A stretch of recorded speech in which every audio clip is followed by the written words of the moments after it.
अच्छा, ये एक हमने मगज़ निहारी पहले बनाई थी और वो हमारे पास पहले की पड़ी हुई थी। इसके अंदर हमने एक मगज़ डाल दिया है, तो ये भी इरादा है थोड़ा सा साथ खाने को। तो आप लोग देख सकते हैं कि कितना ग्रीसी फूड और किस किस्म का फूड हम लोग खा रहे हैं।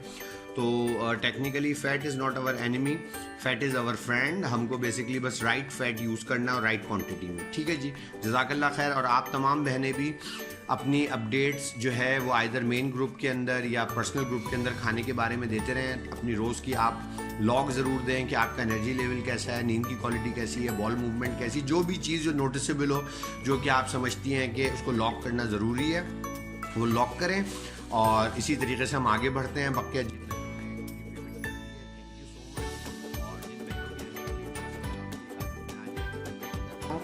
और मैं ये चाह रहा था कि अब आप लोगों का दोबारा से रीअसेसमेंट मीटिंग कॉन्फ़िगर करनी शुरू की जाए, क्योंकि माशाल्लाह इतनी सारी बहनें तो उसमें भी टाइम लगता है। तो आप लोगों के सप्लीमेंट्स और मेडिकल टेस्ट वगैरह के हवाले से जो आपकी रिक्वायरमेंट्स हैं उसको डिस्कस किया जाए और आप लोगों को फिर एडवाइस की जाए। जज़ाकल्लाह खैर जी।